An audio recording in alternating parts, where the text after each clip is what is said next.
In the pursuit of understanding war, its causes, conduct, and consequences, the MacArthur Memorial presents The First World War Part II, The Best Laid Plans. August 1914. The nations of Europe march enthusiastically to war. Capturing the mood of the time, famed sociologist Max Weber declares, "Regardless of outcome, this war is great and wonderful." Europe is divided. The Allied and Central Powers are arrayed against each other along the lines of the pre-war alliances. Italy, a member of the old Triple Alliance with Germany and Austria-Hungary, declares neutrality. In another year, Italy will join the Allies. The Ottoman Empire aligns itself with the Central Powers. In anticipation of this war, the great powers of Europe have crafted special war plans, plans that are supposed to result in quick victory. The Central Powers have no united strategy for war. Austria wishes to crush Serbia and then face the Russian army. Germany enters the war with the Schlieffen Plan.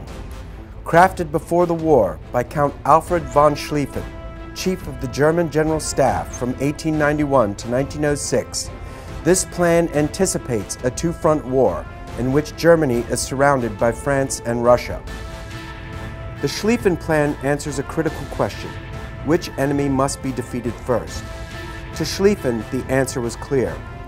France could mobilize its military faster than Russia.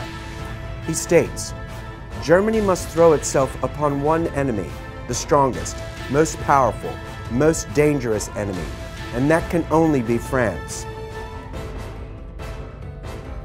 The Schlieffen Plan calls for the majority of Germany's army to invade France via neutral Belgium, thereby encircling Paris and the French armies and securing victory in 6 weeks. Russia is Germany's secondary target. Schlieffen believes it will take Russia 6 weeks to mobilize, giving Germany time to defeat France and then wheel to face the Russians to the east. Russian and French plans focus on crushing Germany between them. France's Plan 17 is to immediately recapture Alsace-Lorraine, territories taken from France by Germany in the Franco-Prussian War. Attack is the mantra of the French. Even in the face of modern weapons, French leaders like Joseph Joffre believe the fighting spirit of their soldiers will defeat Germany. Russia's Plan 19 calls for a rapid mobilization and a quick campaign into both German and Austro-Hungarian territories to take the pressure off its ally, France. On August 3, 1914, German Chief of the General Staff, General Helmut von Moltke, follows the Schlieffen Plan and sends forces into Belgium, a nation whose independence was guaranteed by Great Britain.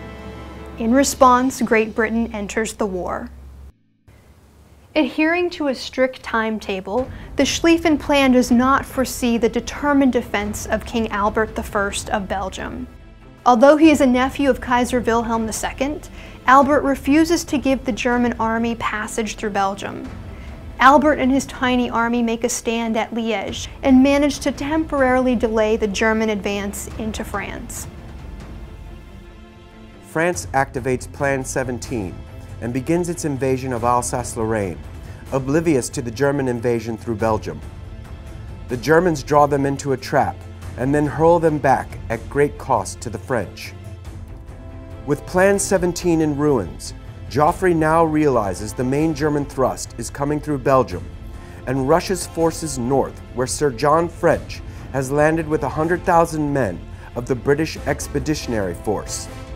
In Germany, Kaiser Wilhelm is dismissive of the BEF and refers to it as a contemptible little army. In a series of battles, now collectively referred to as the Battle of the Frontiers, Allied forces fail to stop the German advance across Belgium and eastern France. The machine gun has changed the face of war, and casualty rates climb into the hundreds of thousands. The Eastern Front does not escape the carnage. Austrian General Konrad von Hotzendorf's invasion of Serbia ends in disaster. Then Russia mobilizes faster than anticipated. Within weeks of the outbreak of war, Russian armies are advancing on Germany and Austria-Hungary. General von Moltke violates the Schlieffen Plan and shifts men from west to east to meet the Russian advance. It is unnecessary, as German forces under Generals Paul von Hindenburg and Erich von Ludendorff destroy the Russian 1st and 2nd Armies in August at the battles of Tannenberg and the Masurian Lakes.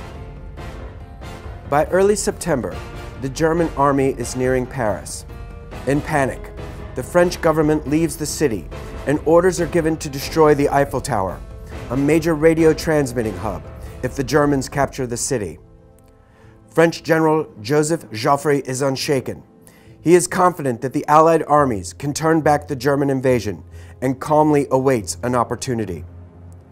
Sensing victory within their grasp, German generals von Kluck and von Bülow abandon the Schlieffen Plan and push their exhausted armies east of Paris to crush the French.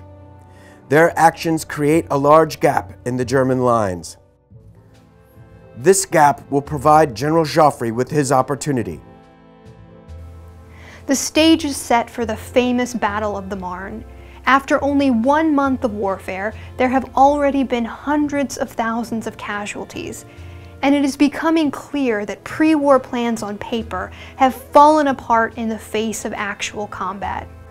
Although few realize it yet, the signs are emerging. There is nothing great and wonderful about this war at all.